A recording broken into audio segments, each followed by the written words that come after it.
going to do it. Henry, very good morning to you. Good morning. Good to see you. Thanks for joining us.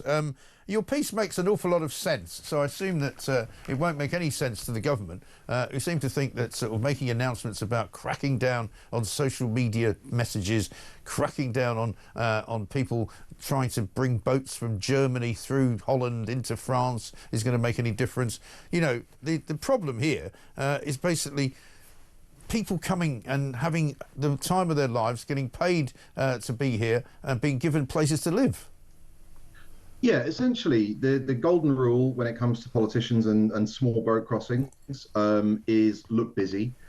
Endless stream of announcements, endless stream of sort of relatively piddling initiatives around the edges, none of which make any difference, and all of which end up, as we saw from the unhappy fate of the previous government, costing them power. Now, the real fundamental problem is that there are huge pull factors, so-called, which mean that people who are in France and are safe are still desperate to get to the United Kingdom. Now, some of those we can't help. You know, speaking English, the world's second language, makes it considerably easier for a lot of people. That's, fine. But other ones we can. The fact that we have a non-contributory welfare system where you don't need to be a citizen or have paid in for any particular period of time to start receiving payouts and welfare, for example. The fact that it's so easy to work in our black economy because we don't have a national ID card system. Right. So the question is, fine, you want to smash the gangs, good luck. It would be nice if you could. I don't think you can. But what do you do to do some fundamental reforms just to make it so that this country is less attractive, so that people don't feel that they should hike the thousands of miles and risk their lives in the Channel because they think this country is an easy mark? Yeah, exactly right. Because as long as it is easy to get in and as long as it is easy to stay, which it basically is. I mean, today you've got the Times leading on the front page about an asylum sort of, back door, if you like, because you've got people coming here on student visas who've got no intention of studying. People coming here on student visas have no intention of finishing their course. They use it purely as an access route to get into Britain, and they then claim asylum and say, well, no, I'd like to stay. And that's where the whole process sort of falls down.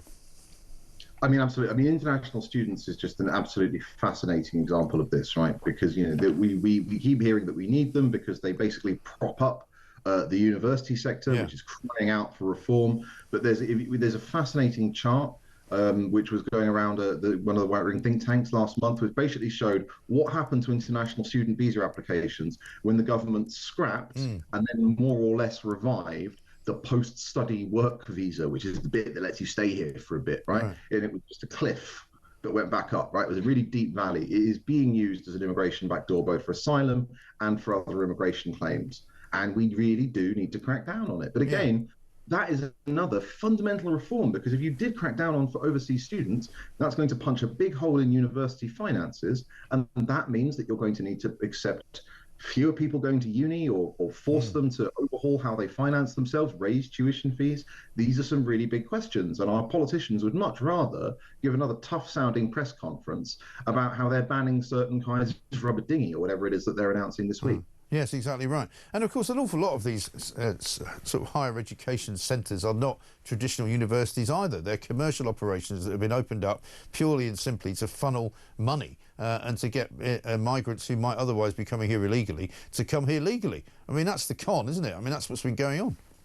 I mean, it's fascinating when you hear about things like you have the London campus of the University of wherever in Scotland or, Northern England. And absolutely, or business studies, business colleges, which tend to be spin-offs because business studies is overwhelmingly a very popular degree with people who are coming here. That is a huge problem. But the reason that politicians don't want to tackle it is quite simple. Tuition fees are already very unpopular. Labour put it up by a tiny bit. Wasn't a very popular move. But universities are currently hemorrhaging money.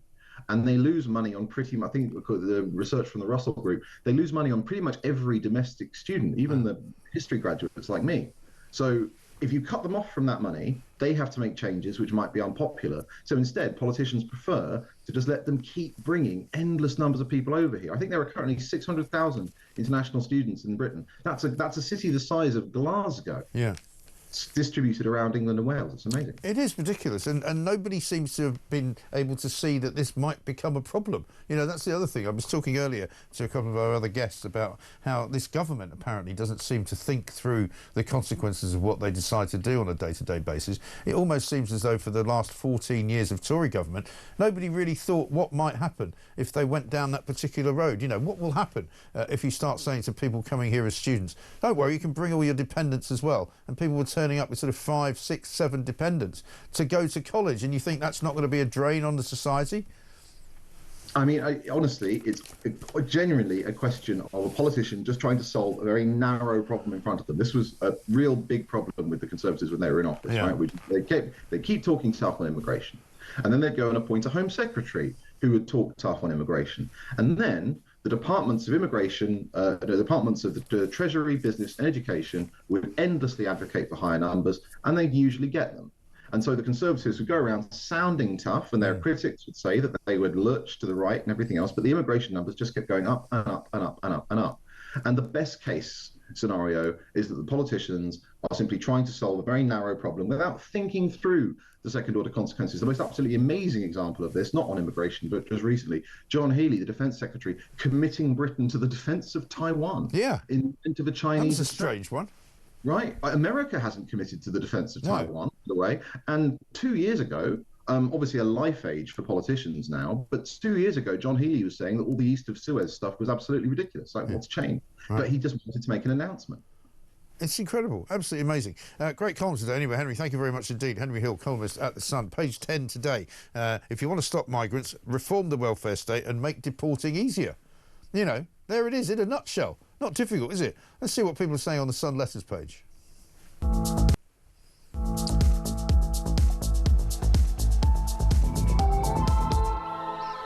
And you guessed it, of course, it's all about migrants. This one from Nora in Windsor. It says, Yvette Cooper will never halt the small boats unless she stops Border Force and RNLI acting as a migrant taxi service. The Home Secretary also needs to quit housing and financing them with UK taxpayers' cash. Our namby-pamby government brought this on themselves.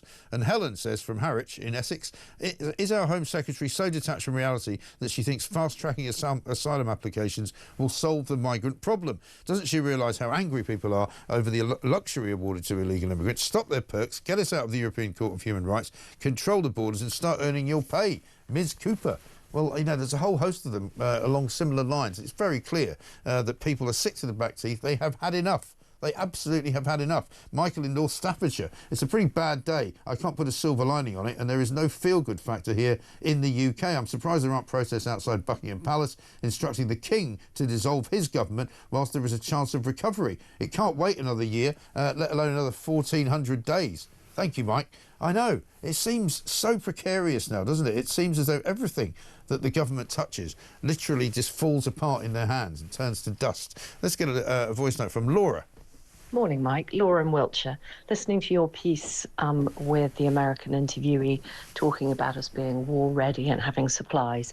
Just fantastic that the brilliant intellectual that is Angela Rayner is planning on selling off all of the allotments around cities to build houses for, I can't imagine who.